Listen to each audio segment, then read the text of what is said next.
Good evening, everyone. I'm Shawna Presley Vercher, the Political Fixer, and this is Political Fixer Live.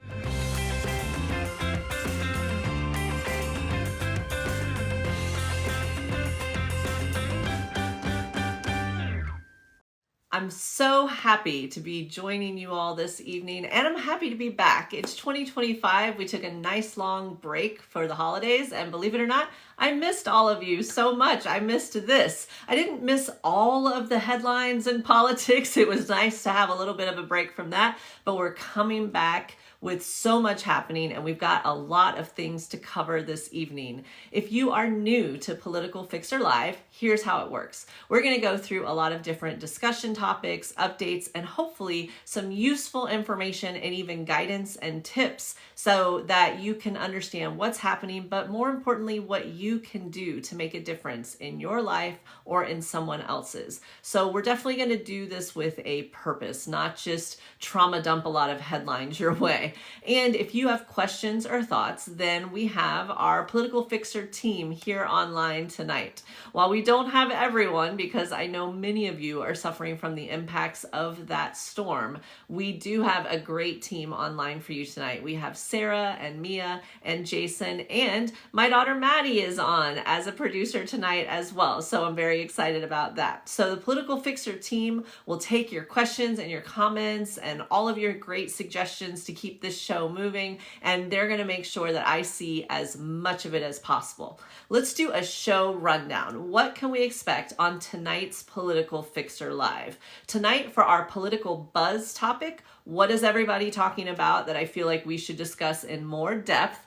That's going to be what's happening with Meta, particularly Facebook, Instagram, and Threads. There's new standards happening right now, and how can you interpret what's happening, and how can you keep yourself safe online? And I see some of our amazing Fixer family is already online tonight. I'm so excited to see you. Thank you so much for being here. Our second topic for tonight is going to be our positive news fix. So we always try to do one positive story to keep you going. Hi, Auntie, it's so good to see you. And then our third story for tonight is going to be a buried lead, a story that I feel is not getting enough attention right now that I think you should pay attention for. But don't worry, if you do your homework and you stick with us through the 3 segments, then we've got some fun stuff for you already packed into this show. First of all, we have a surprise announcement. Literally hours ago, I got permission to share something with you all, and you, as our Political Fixer audience, you are going to be the first ones, the very first ones that we announce this to. So I'm excited about that. I'll give you a hint. It has to do with my Texas roots. Very excited. And the other thing is we'll take our subscriber questions and topics. If you are one of our Fixer family members and you subscribe to Political Fixer, then I want you to start sharing with our Political Fixer team here in the comments what you would like to talk about tonight. And we will, after we cover our core topics, start with our subscriber suggestions first, and then we'll go on from there. And with any time we have left, then we'll answer your viewer questions and comments as well. Now, we have a goal for tonight to honor our late 39th president, former President Jimmy Carter. And we're going to talk a lot more about that. We're going to see, can we get to 39,000 likes this evening and kick off this year strong? Because I want to see a lot of positive energy out there. I know that there's a lot happening. A lot of you are pretty cold right now. I hope you're staying nice and warm and have power and electricity and all that good stuff. And if you're on the West Coast, I hope you're being careful with all of the wildfires that are happening. I'm seeing news happening with all of that. And for the rest of you that are just consuming this chaos ball that we call politics and political news and headlines, I want to make sure that you are mentally okay. So let's make sure to protect each other and have a great evening tonight.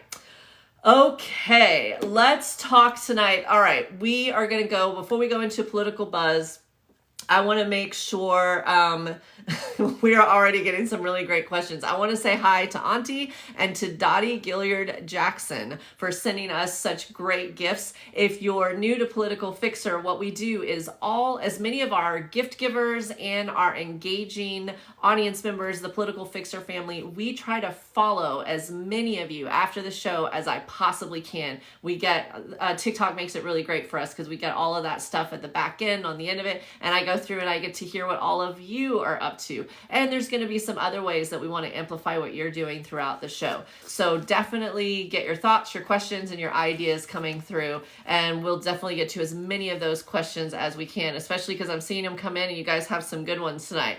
All right, we're off to a good start. All right, let's start with our political buzz topic. Now, this is something that is late breaking. We had received it just today, the news that Mark Zuckerberg has announced that Meta has changed their safety and information guidelines. All right, now, I'm not going to get all nerdy on you too much, but I do want to explain what's happening and why you should care, and more importantly, what you can do about it. So Meta owns Facebook, Instagram, and Threads.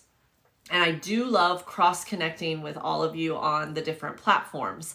However, I am going to make some suggestions as we go through on some ways you might want to adjust some of your social habits. Let me tell you what's going on.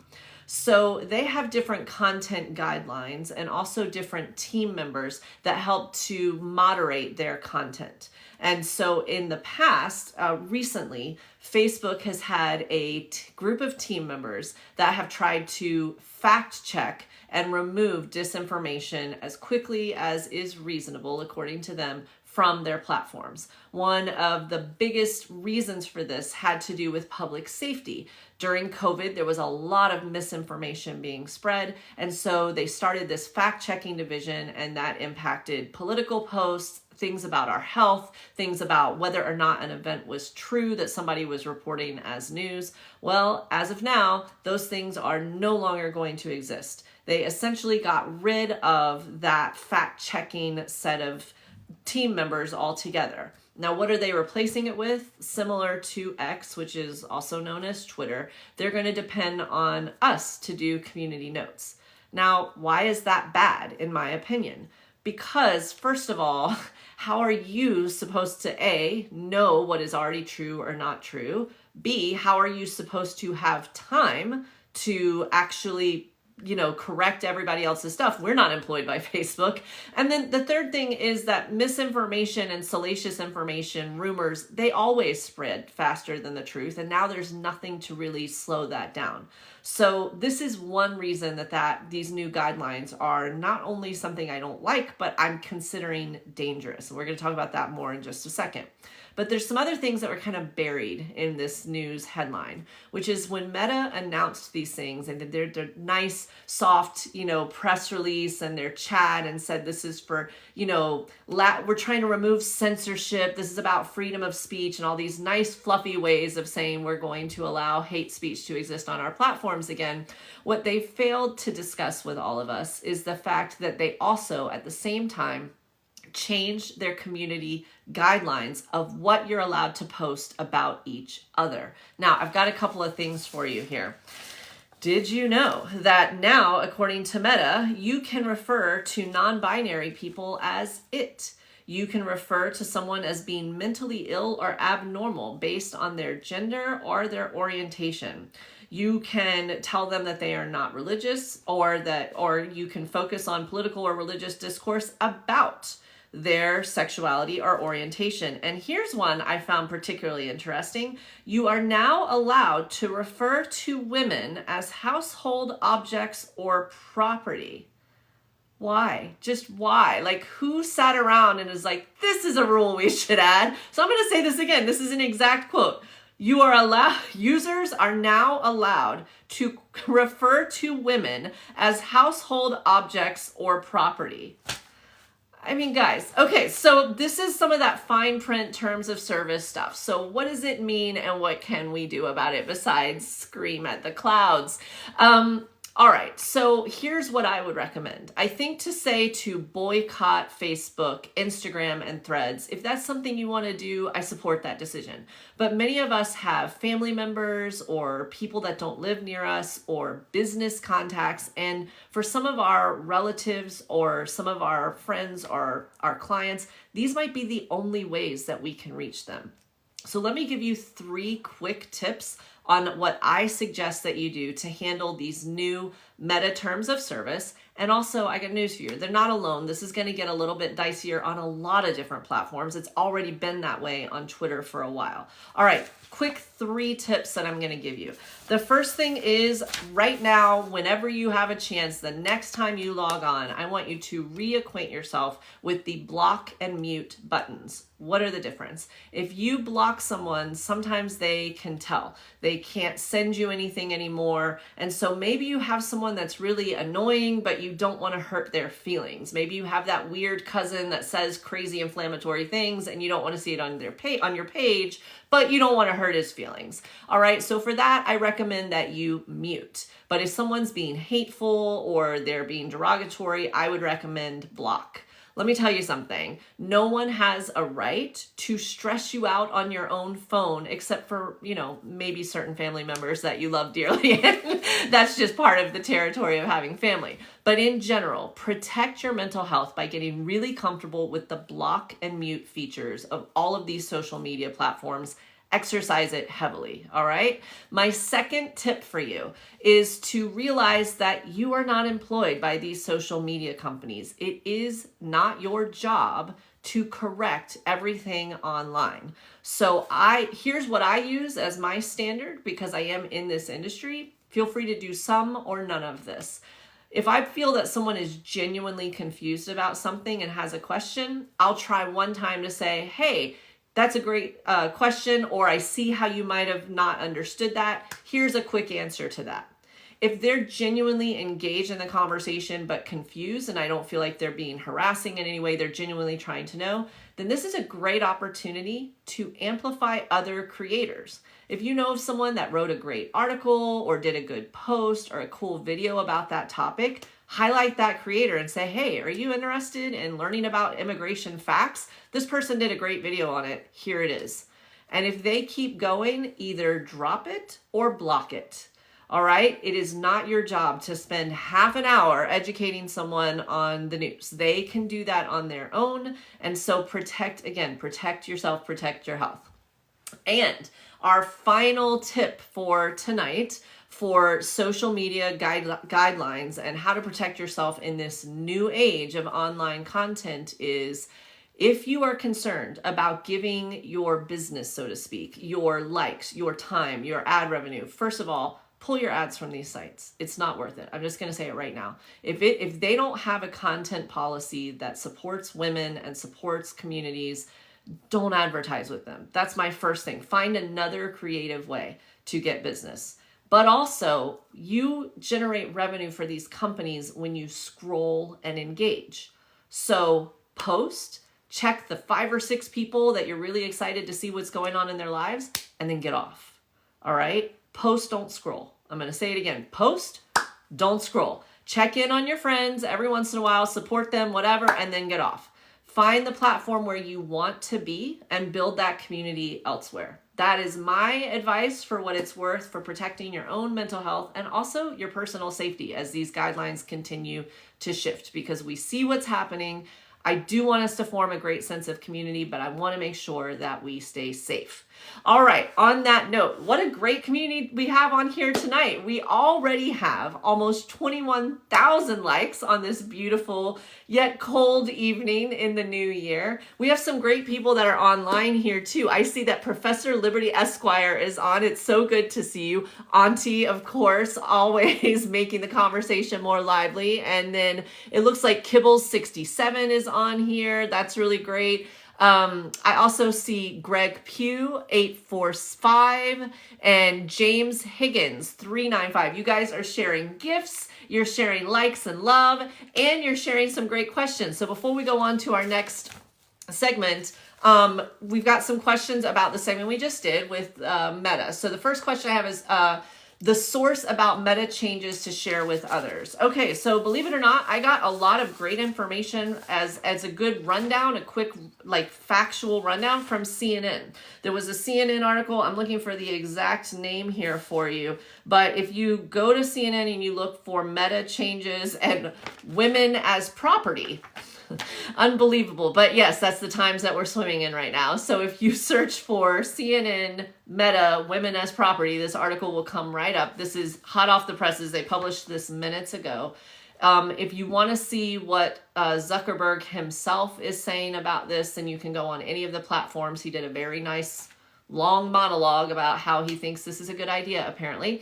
And then also there's been a lot of discussion on these different things, like Wired did a great article on Meta. So basically, if you talk about Meta platform changes, if you do a search for that, there's a ton of information. Also, I think we're going to do an extended video on this next week because there's a lot to cover and it goes much deeper than Meta, though they are the culprits we're talking about tonight. So I want to make sure that you guys get that information. So we'll have the articles and then we'll have a longer video. And if you missed part of this live, or if you missed any of our lives we just started this a couple of lives ago, then you can see the entire episode on YouTube at Political Fixer. Just find us at Political Fixer. And on Tuesdays, we do our lives. And on Thursdays, we post them on YouTube so that you can easily share them, go at double speed while you're working out, whatever makes you happy. But there's a lot of people not on all the platforms. We want to make it as easy to share as possible. Okay, Cher asked, what is the closest comparison to TikTok? That's a great question, and I'll tell you that right now, I have not found a platform that replaces TikTok. And I'm not just saying that because we're utilizing their services as we speak. They've been extremely supportive for our team and me in particular as a content creator, and I've met a lot of amazing people who are also creators, including many of you. Some of you in real life I've gotten to meet.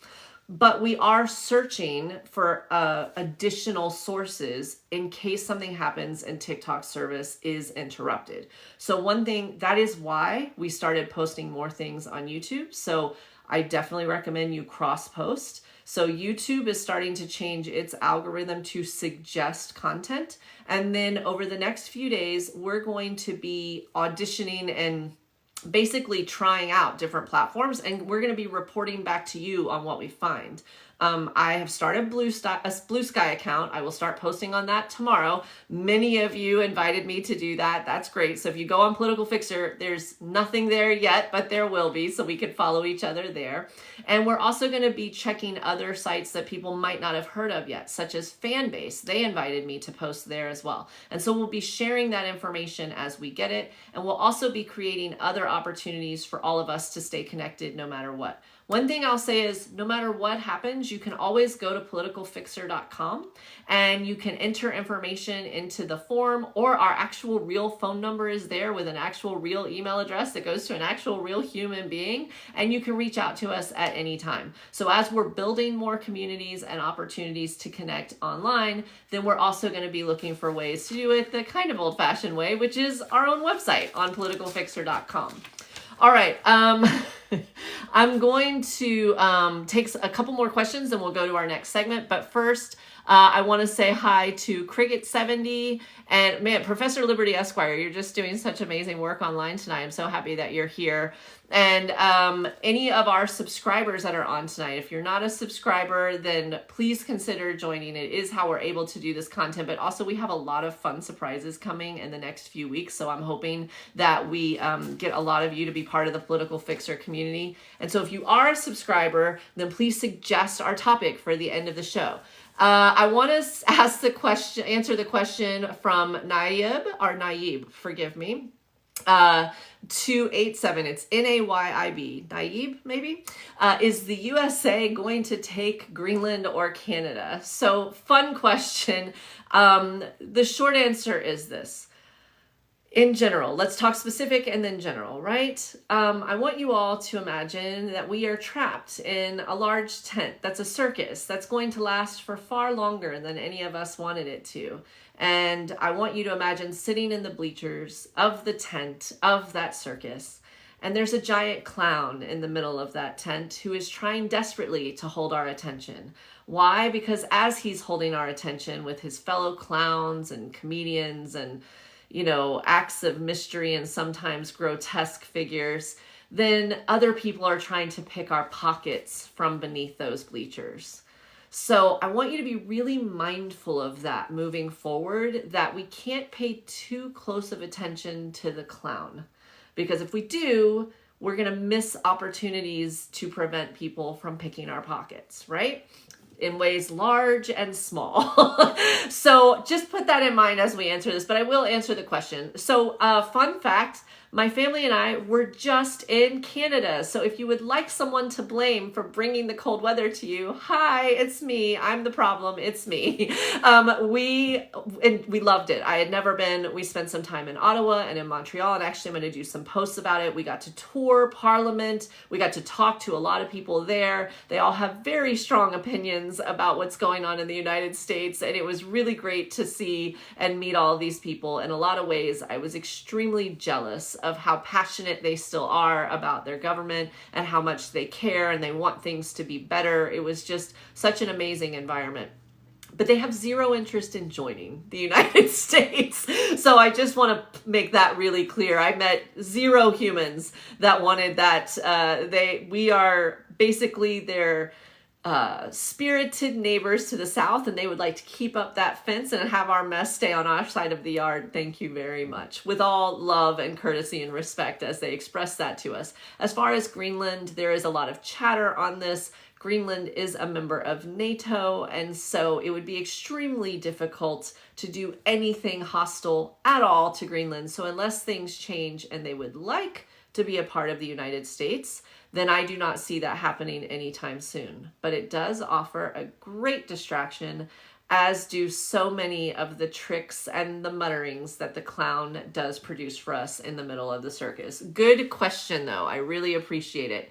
Okay, I've got some other segments, but I do want to get Gigi's question. Gigi, the reluctant diva, I'm so happy you're on tonight. Happy New Year. Will Congress have the nerve to cut Medicare and Social Security? This is a great question. And if you had asked me the same question 6 or 8 weeks ago, I would have said, absolutely, there's nothing to stop them. But I believe that what has changed is people are talking more about healthcare in general and their benefits specifically after the United Healthcare CEO incident. Right now, people are paying attention and it's newsworthy. Now, I would say that our health should always be newsworthy, but we all know how that works in corporate media. So with this sensational story and the fact that it's not over, there's going to be a trial, there's going to be more discussion, it's going to keep the displeasure people have with our current healthcare system. Is that a nice way to say it?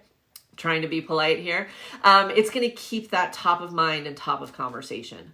So will they ultimately cut things? Hard to say. But in this political climate, I do think that this has actually made it a lot harder. Not advocating for violence, not saying one thing or another about that particular situation, just saying that it did change the discourse and it changed how the media covered our access to healthcare. So it'll be interesting. I think that's a great question, Gigi, and we're definitely going to stay on top of that. All right, we are at over 35,000 likes. I am so excited. We're going to take more of your questions in a bit, but let's dive into our positive news fix before we do. All right. I know this isn't going to feel much like a positive news story, but bear with me here. I want to talk about the late President Jimmy Carter and his services. I've been trying to keep up with as much of it as reasonable, even though all of us are very busy as we kick off a new year and a new month and try to get back into the swing of things. I don't know how much you all know about Jimmy Carter. I am not a student of U.S. history as much as I would love to be, but I want to kind of lay just a little bit of groundwork of some things that struck me that I feel like are relevant to today and why I found this to be an inspirational story. And then I'm going to ask for you all to share some things as well. So bear with me on that. So our positive news fix. So Jimmy Carter was elected in 1976. So for context, this was right after the Vietnam War, where America had lost a number of lives, where we had gone through essentially a large national tragedy together. Sound familiar? He was a man of great faith. He was a man who valued his family, and he was a man who valued his service to country above all else. And just like the man who will be eulogizing him this Thursday at his service, he also was a one-term president. But he did something pretty remarkable once he was no longer president, which is he set a new tone for how presidents serve their country after they leave office.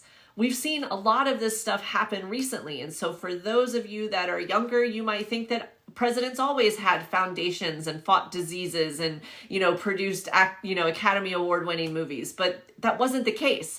Usually you would have some things that they would do. They'd have a nice library. I'm not saying they did nothing, but this level of service, this consistent responsibility to country and to our world really started with Jimmy Carter. So after he left, here's just a few fun things that I felt like we should take just a minute and talk about. He wrote 33 books. I can't even imagine that. He built hundreds and hundreds of homes through Habitat for Humanity. He helped lead the way to eliminate guinea worm disease, which had to do with unclean and unsanitized water. He helped eliminate a disease altogether. He won the Nobel Peace Prize for advancing democracy and human rights, and it's estimated that he and his wife, Rosalind, directly impacted millions and millions of people after he left office. And it would have been so easy to be voted out, to be a one-term president, and to be upset or bitter or just, take your chips and go home and live on an island somewhere or in a nice place in Vermont and call it a day. But that's the opposite of what he did. And so that was one thing that I found truly inspirational that I think is so relevant as people try to convince us that politics is about greed and about power and about self, that it's really about service and it's about leaving a legacy and leaving things just a little bit better than how we found it. And it's about helping each other, right? So that's one thing. But another thing that I noticed as these services are starting and as he's being taken from place to place is that this is a reminder of what it looks like when we're the best of us. In Washington, D.C. and elsewhere, you had so many people coming together. You had members from both sides of the aisle of Congress. You had all of the Supreme Court justices attend the service. You had a number of people say very kind things about him publicly and also at these services. We had our military dressed to the nines and playing beautiful music and doing what they do best, which is just show us that grace and leadership and beauty that our servicemen and women provide to all of us. And it was just that reminder that we are good. We can be good. And so what I would love to do to kick off this new year and our first TikTok live of the year is I would love it if you would share what are you working on right now that you're excited about or you're proud of, or what's a cause that you're supporting? I want to try to look at as much of these as I can and support as much of this as I can. I do want to say that sometimes when you share links, it doesn't work that great. So go ahead and spell out United Way /.com. Do what you can to kind of wink, wink, nod, nod, send me that information. But I would love for you to brag on yourselves just a bit or say something that you hope to do in the new year to make a difference or to support someone making a difference, large or small. I'm not expecting all of you to write 33 books, though if you do, I definitely want to know about it. But can you share, as our Fixer family, something positive that you plan to do in the new year? I'm already seeing Patsy Stone talking about state efforts for ranked choice voting. I'm seeing Mina talking about being a therapist to help with post-election stress relief. Mina, are you taking new clients and do you do Zoom sessions? I'm seeing amazing stuff. Oh my goodness. I just keep sharing it. I'm going to do shout outs now, and then I'm also going to keep reaching out to you, and I'm going to follow as many of you as I can. I know I just made Sarah's life just a little bit harder because she's our team member that is in charge of making sure that this information is preserved so that I can sit there and do things. I love it, Happy Girl. Yes, let's practice self-care and let's get back in the game. Absolutely. Oh, hi, Diane McEvers is on. It's so good to see you. So while we were talking about our 39th president, we passed 39,000 likes, and we're now to the meaning of life. Any of you hitchhiker fans out there, we are now at over 42,000 likes, and we're not done yet, everyone. Let's keep it going. All right. Jamie Joy, if I haven't said thank you yet for all of your kindness tonight, thank you so much. And if all of you, I see Bird Explorers sent some gifts as well. Just so much love that's happening. And again, we'll follow as many of you as possible after the show. All right. For those of you just joining us, I'm Shawna Presley Vercher, the Political Fixer, and this is Political Fixer Live. We want to hear from you and your comments. We have covered our political buzz topic. We talked about Meta and their new changes and how to stay safe. We talked about our positive news fix. We're about to dive into the buried leave as soon as I get this crab off of, no, I'm just kidding. I love those things. Thank you for the crab. Gonna keep it PG and not say every joke that I just thought of simultaneously. And then we still have a special fun announcement that we're going to reveal on tonight's show. Now, if you missed anything, don't worry. We do our lives on Tuesdays, and then we post on YouTube at Political Fixer the entire episode on Thursdays. So you can speed watch it, you can share it, you can grab a clip, whatever you'd like to do. We'll make sure it's as accessible as possible. So let's keep this party going. Okay. Stacy, Resist Stacy, said, do you think that the person about to assume the Oval will come after content creators? Stacy, that is a really great question, and I think we need to have a much bigger topic of conversation about that. But here's what I would say. There's some things that I would suggest that you do to protect yourself and to protect your content. Let's talk about content first because it's a little bit easier. Most platforms, including TikTok and YouTube, no matter how long ago you uploaded something, they allow you to really easily log in and download that whole video. I would highly recommend that if you post articles or videos to something like Substack or TikTok or YouTube, that you take time and download and preserve your content. Because you just never know what's going to happen to any of these sites. But also, it'd be really great if you post it on your own website, whether you have one yet or not. And actually, that's one of the things I'm going to be working on, is offering free training on how you guys can get your own websites. Next to nothing. Trust me, this is something that should not stop you from growing your content or your business. So we're going to be offering those tips and tricks in the next coming weeks. Now, protecting that content and preserving it is important. I would highly recommend that all of you do that. I would also recommend that you do as much to cross-pollinate your communities as possible. Invite people to be on your email list. Try to find out where people are on other platforms so that if something goes down or your account gets flagged, you don't lose that community. And that's why we're constantly inviting you all to go to politicalfixer.com, because we save all that information, and that way we can still reach you if we hop over to another platform.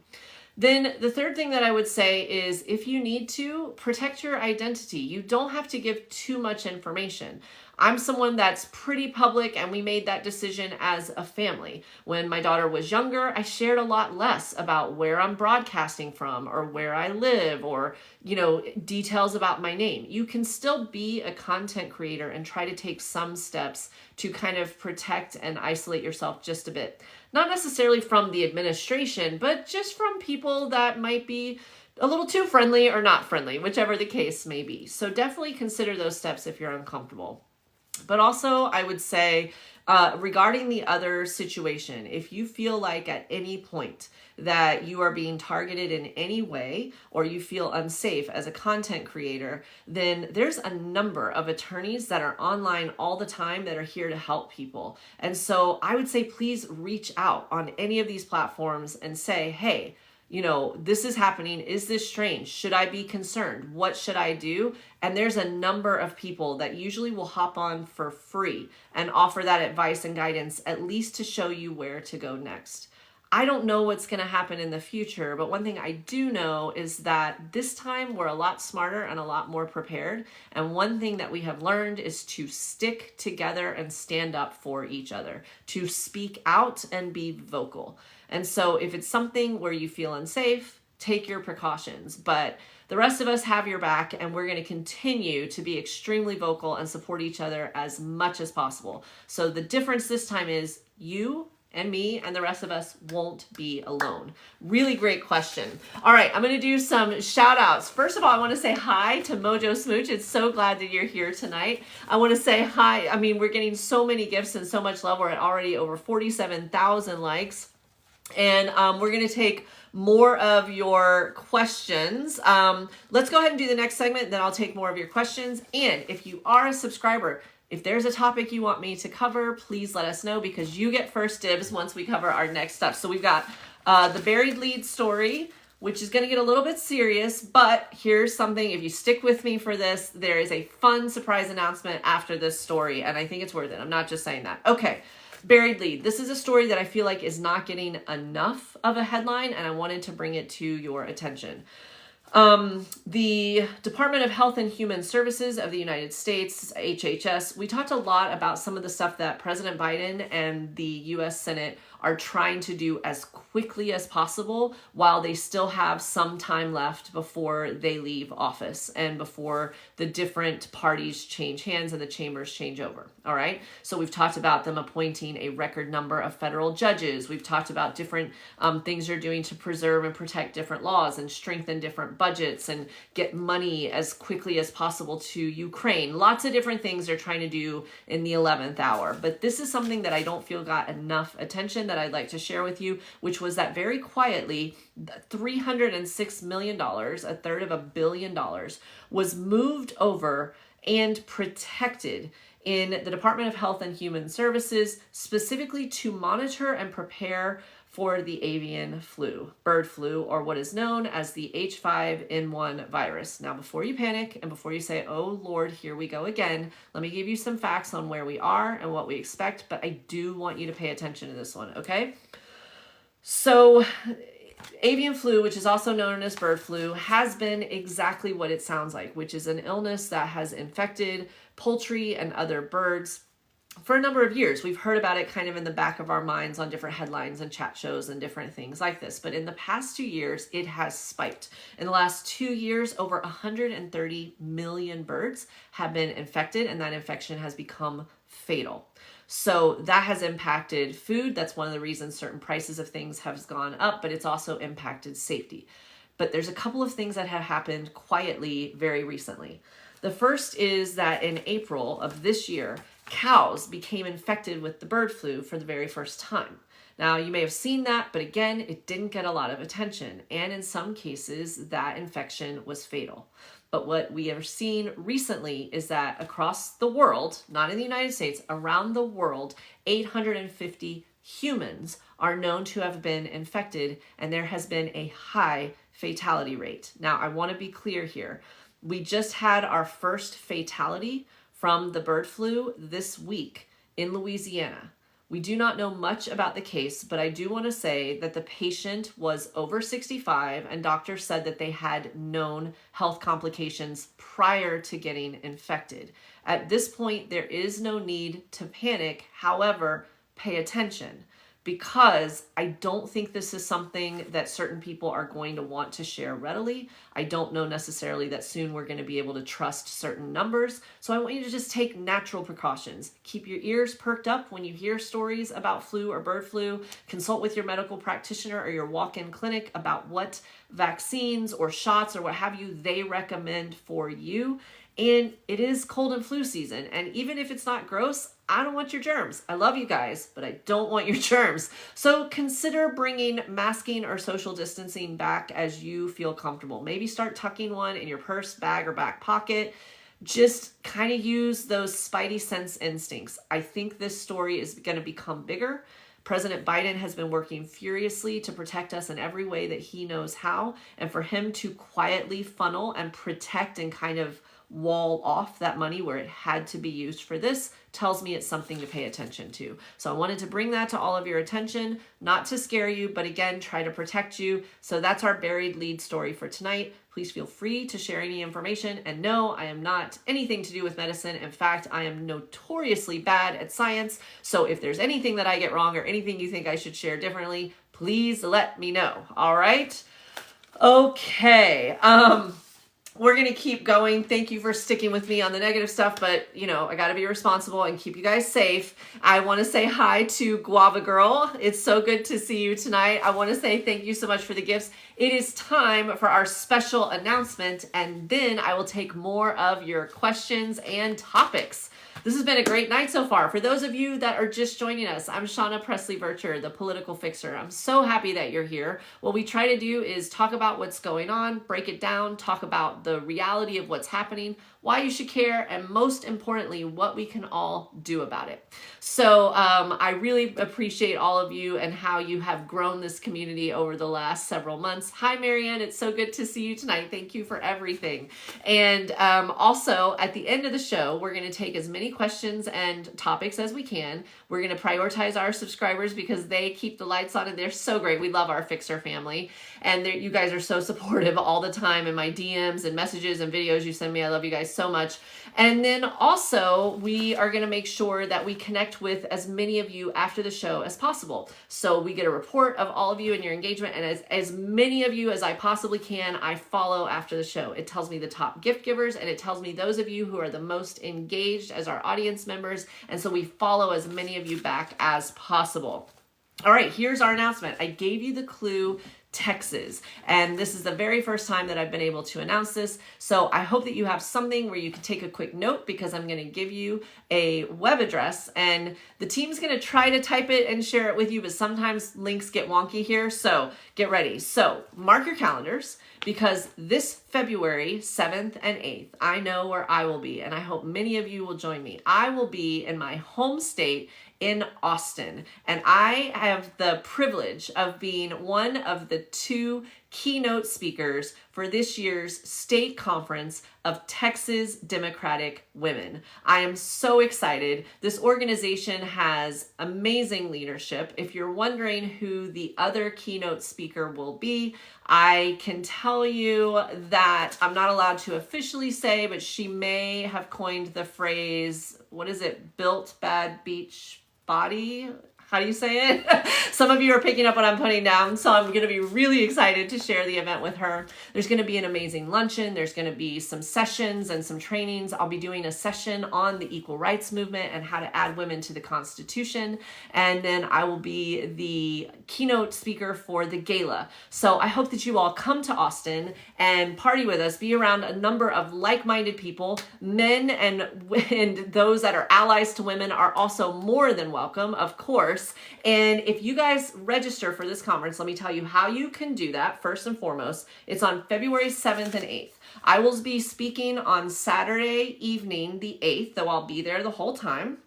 Coretta Graham is an amazing attorney and a human rights activist, and she's the new president of Texas Democratic Women coming in. She'll be sworn in at this event. She's an amazing person as well, and one of our FIXER family members, so she will be there. And you can go to the website TDW, that's Texas Democratic Women, tdw.org/convention. It's extremely affordable. They've got hotel deals, all that kind of stuff. And if you register, please either DM me or reach out to me on politicalfixer.com, because any Political Fixer family members or friends that register for this conference and let me know about it, we are going to be giving you a special gift when you get there. And if there's enough of us that are going, then we're going to host a little fun meet and greet and get to meet each other in person. So I understand that we're going into the heart of the beast, but you know what? Let's yell and make them hear us. So, and this is my old stomping grounds. I grew up in Texas and I care about it deeply. And the woman who got me involved in politics at a young age was a very spunky Governor Ann Richards. So to be a part of an event that she was once a big part of is a huge honor. And I'm really looking forward to being around some positive energy with these women and other leaders to really kick off this year and show that we are not done fighting yet, and we are still going to lean into our power and into our joy. So if you can, I would love to see you in Austin on February 7th and 8th. We're going to be doing press releases and links and all that good stuff. And for now, you can go to TDW, that's TexasDemocraticWomen.org/convention. And I really, really hope to see you there. And I'm really excited. I don't get to see a lot of you nearly often enough in person. And so I would love to connect if at all possible. And thank you to Texas Democratic Women for extending the invitation. All right, we are at over 65,000 likes. We have QC Creations that just showered us with a number of amazing gifts. We have Diane Evers is on again. We have so many. I want to say thank you again to Sarah and Mia and Jason and Maddie, who are there taking a lot of your comments. And I see Hippie Mom on here. I think it's Hippie Mom. It kind of cuts off. So if I mislabeled you there and gave you children you don't have, let me know. It said Hippie Mo, and I made an assumption there. All right, let's take some of your questions and then keep going. Hippie Mom Millennial. All right, I got it. All right. So the next question I want to answer is Cool Gigi's Run 2. He or she said, could we sue Meta if something negative happened essentially because of their regulations? And the short answer is, I want to be very clear here. I'm not an attorney, but I'm also not someone who necessarily believes that we will be experiencing a lot of short-term wins in the current state of our justice system.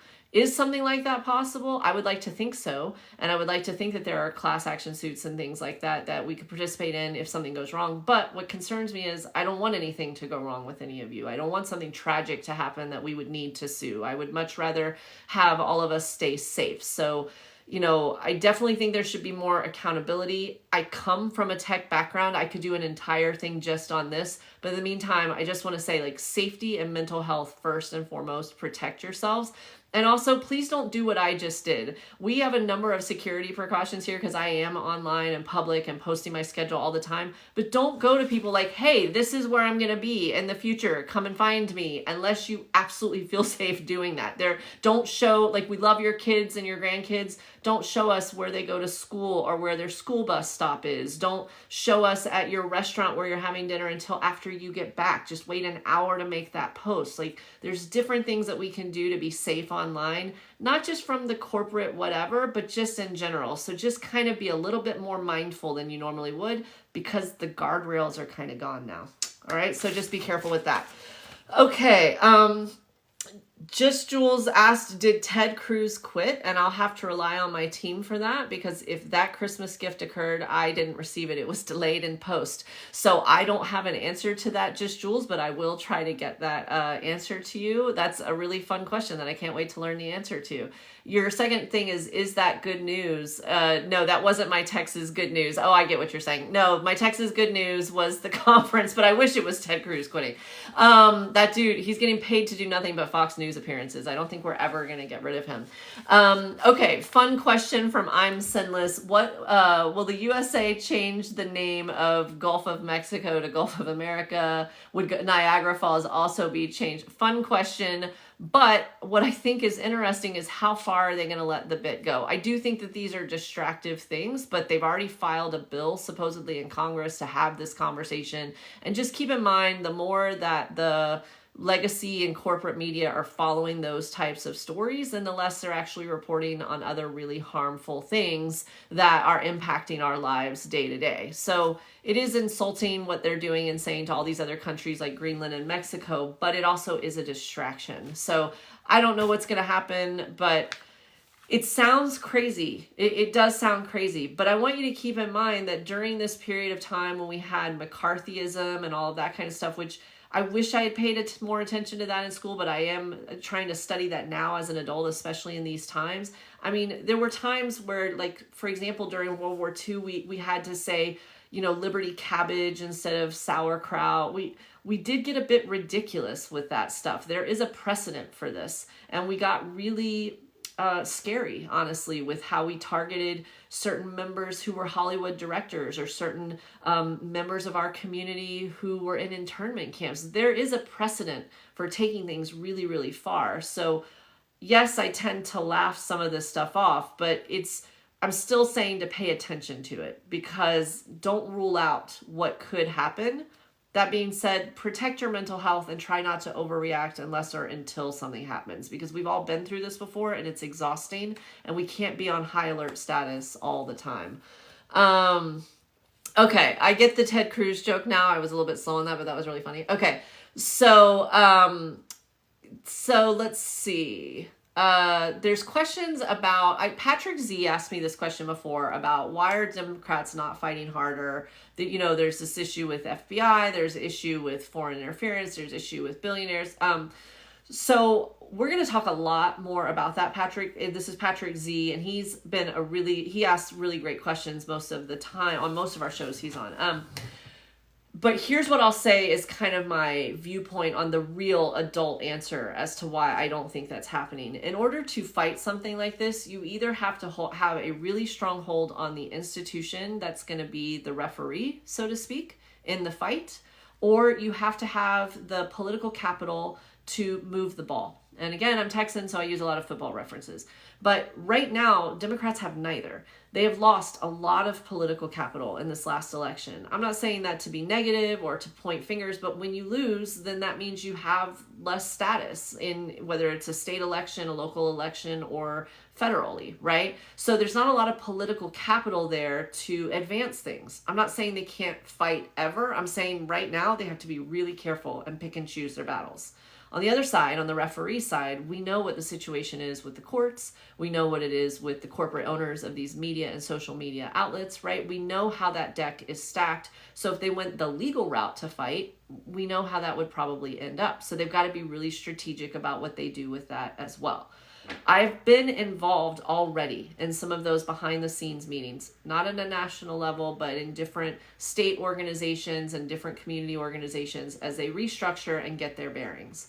And what I'm seeing is a common theme. Number one, whether it's a local advocacy organization, a volunteer group, a local party, what have you, they are not waiting for someone to come save them. They are meeting right now. They are finding their people. They are rebuilding their communities, and they are saying, what can we do to make a difference right now for each other and to stay safe? So they're not waiting for this big grand person to tell them what to do, and I love seeing that. The second thing that I'm seeing is that people are focusing more on local. There's a lot more focus on, okay, all of this bad stuff is going to come from up here. What do we do down here to keep people safe, right? So attorneys are getting ready to help immigrants. You've got nonprofits that are ready to help people that are about to lose some of their benefits or resources, right? You're seeing a lot of people shoring up the local. And the third thing that I'm seeing as a pattern is that people are staying very quiet until they're ready to announce what they're doing. They're learning. They're not saying, hey, look at us. We're getting ready to strengthen over here so we can come out in an organized way and attack you, right? They're staying very strategic. And part of that is safety. And part of it is you don't want to telegraph your move to the opposition, right?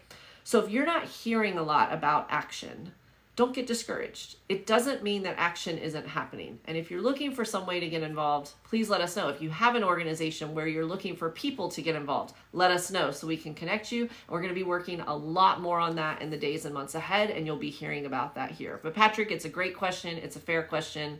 I am someone that still painfully remembers the 2000 hanging Chad election, and I wanted Al Gore to fight differently and harder and stronger in that election. But that's not how it worked out, and I'm not in his shoes. I can't judge what happened.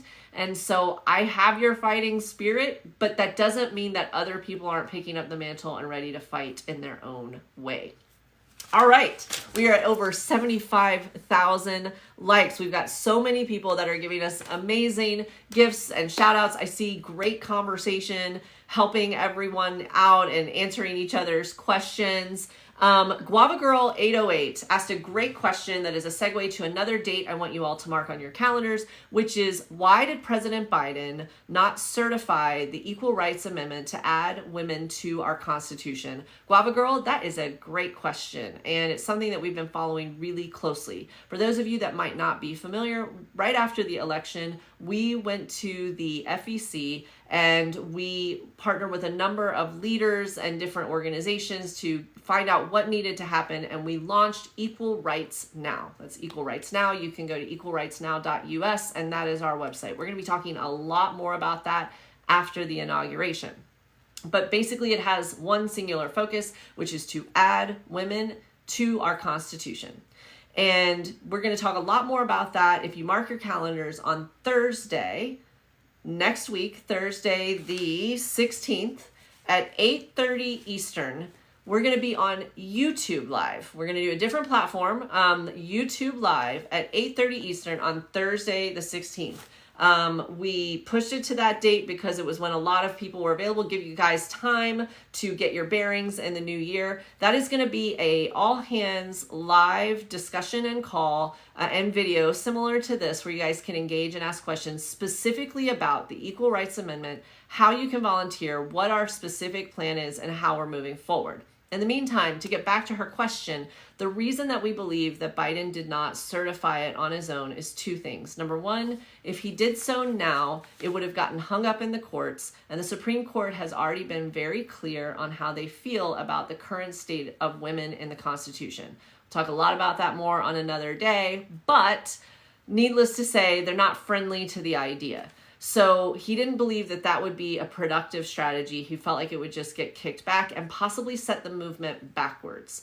And if he was waiting for confirmation and kind of waffling a little bit and saying, well, maybe it's worth a shot, then the people that are in charge of actually taking that certification and placing it in the Constitution, they actually came forward in something that is unheard of and essentially said, yo, dude, if you do this, it's not legal. We can't add it to the Constitution. So they basically were like, we agree, there's no legal path for you to certify this the way that it is.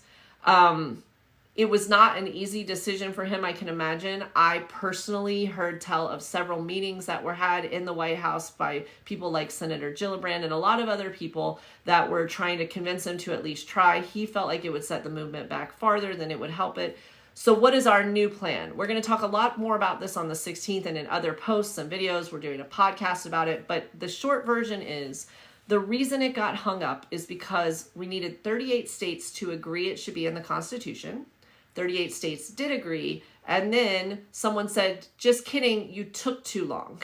You got your 38 states, but you took too long. And it created this legal battle. So what are we going to do?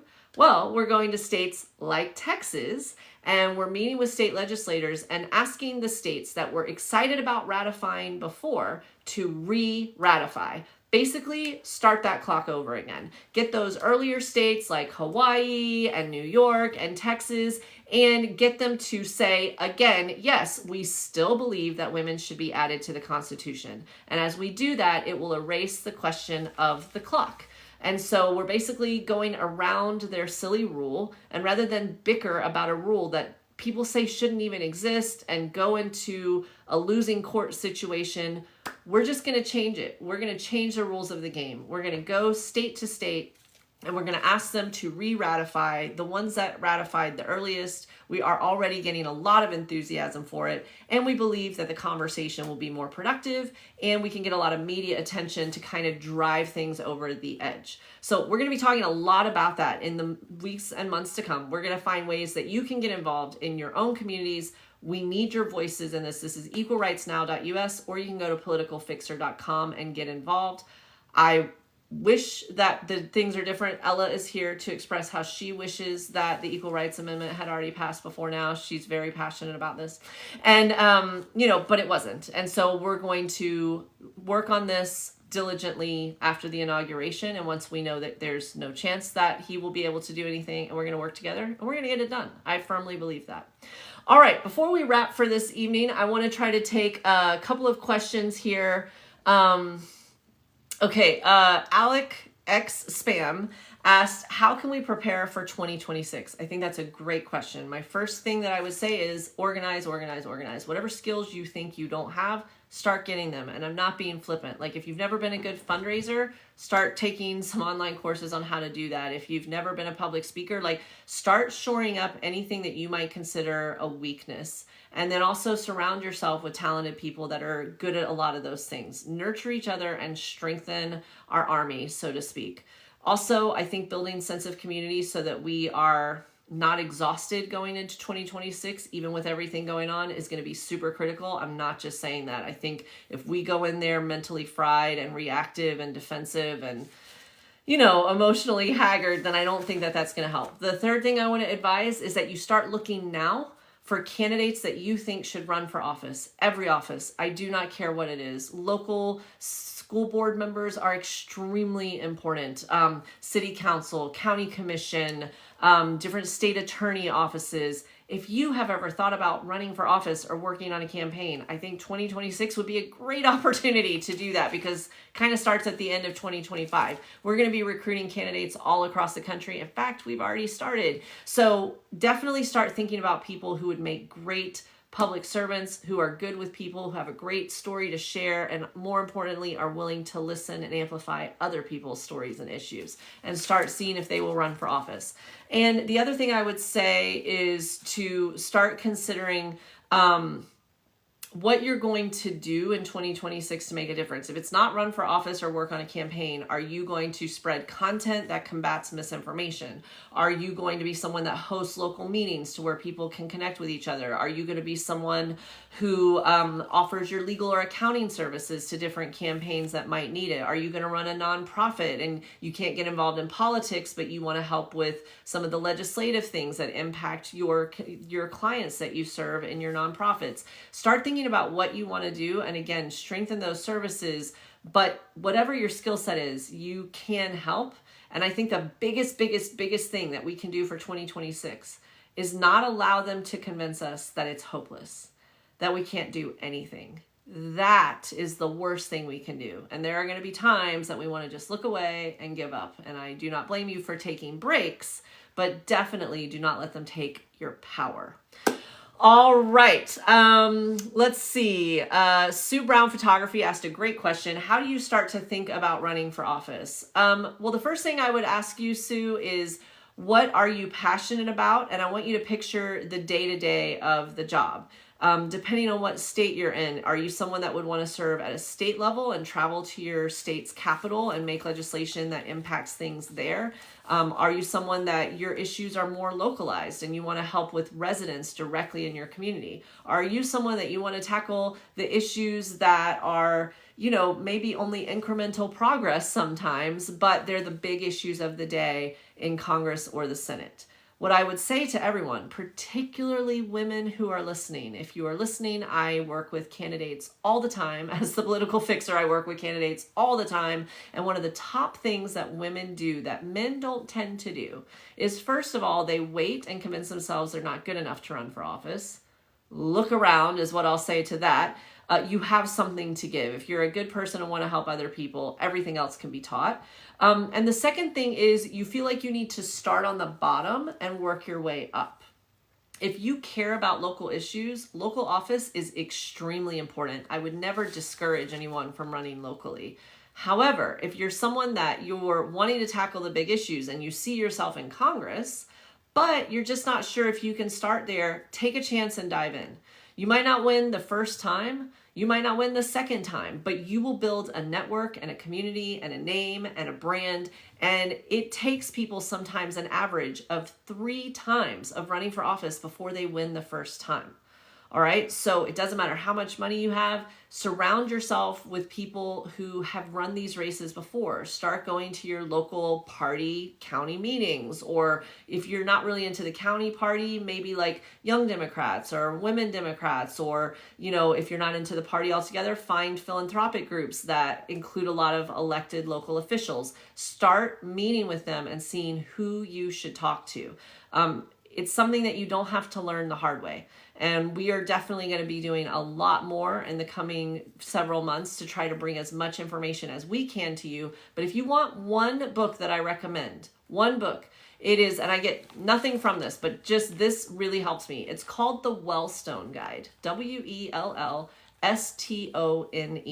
It was written originally by Paul Wellstone, who was a congressman who worked at the grassroots level, who passed away tragically in an accident at a far too young age, but his legacy lives on, and his team and his nonprofit have continued to update the Wellstone Guide. It's extremely affordable. You can get it on Amazon. Sometimes they have special things where they let you download it for free because they want to get it to as many people as possible. And it not only gives you encouraging information on how to run, like why you should run for office, but it literally tells you how. Like each chapter, hey, do you know how to fundraise? Here is a chapter, step by step by step by step at a grassroots level of how to do it.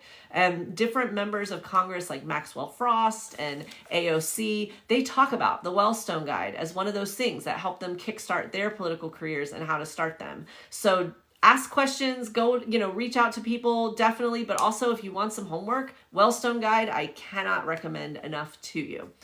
All right, this is amazing.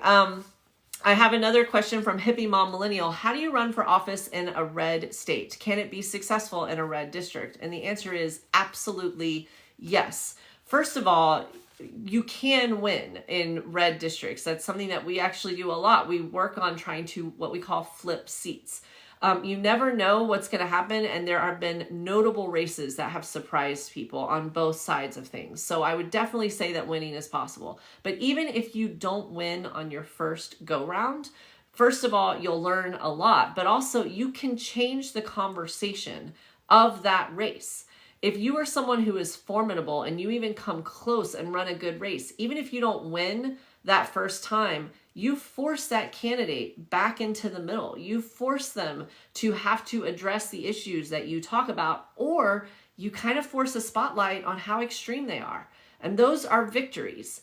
And the other thing that I'll say is, if you make a race contested, if you run hard in that race, even if you don't end up with the most votes the first time, you cost them something. They had to pay attention to that race. And that has a domino effect, all right? If you think of it as, I don't know if any of you played the board game Risk, but if you have a few pieces on a ton of different countries on Risk, guess what? It's really hard to defend yourself because you got to defend all these different countries, right? So think of it like that when you're thinking about running for office. You force them to have to defend that seat valiantly. And so you made it possible for other victories somewhere.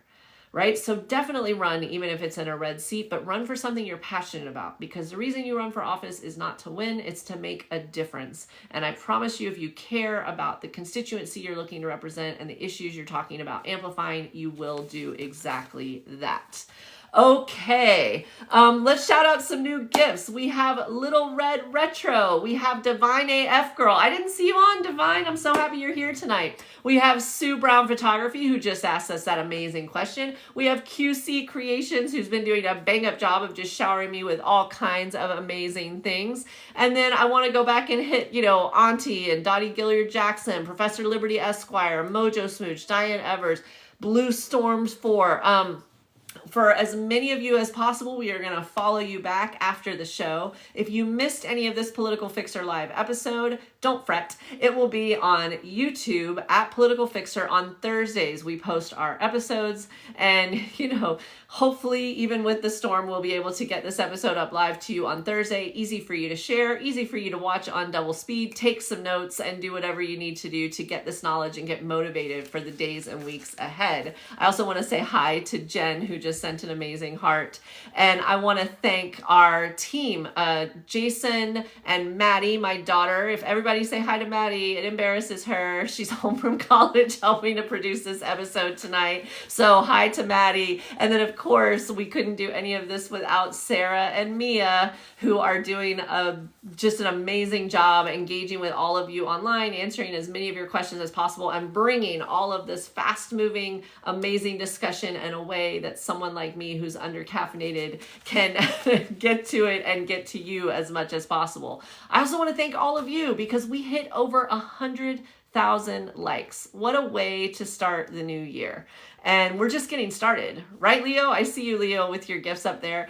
We are just getting started with the good work we're going to do, with the encouragement we're going to provide for each other. And I don't know what the next 4 years are going to look like, but I know that I intend to see a number of your smiling faces, great content, your positive comments, and your encouragement for each other along the way. We're going to make sure that that happens.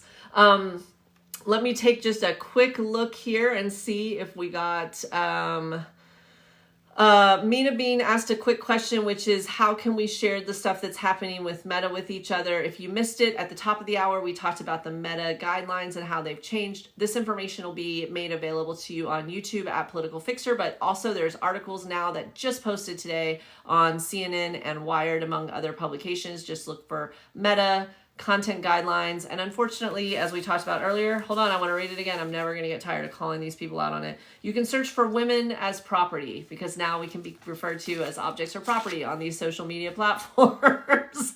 All right. Also, let's go through our calendar really fast. So we have February 7th and 8th.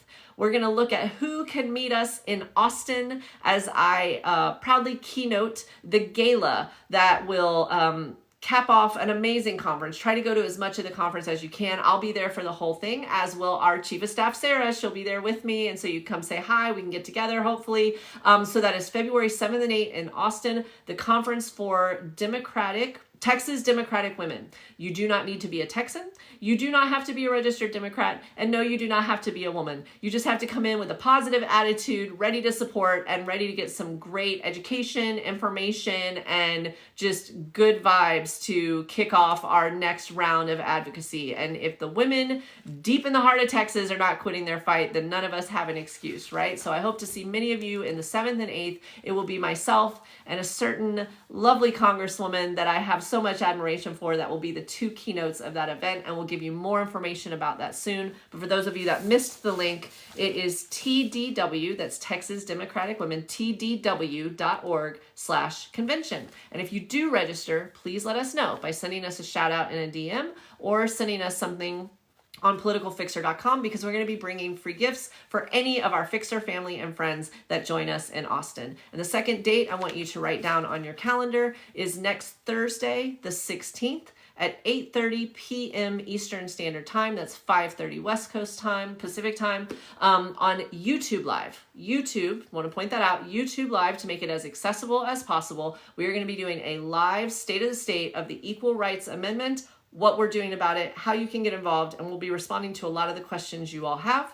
And my third date for you to write down is next Tuesday. Be here for the next episode of Political Fixer Live right here on TikTok, and then post it again on YouTube on Thursdays. So that's Tuesday at 9 p.m. Eastern. We'll be on TikTok Live for this episode of Political Fixer. Share your topics, your comments. You guys have continued to grow this community and continue to encourage all of us. I really want to thank you on behalf of myself and my team and our causes for all of the work that you do.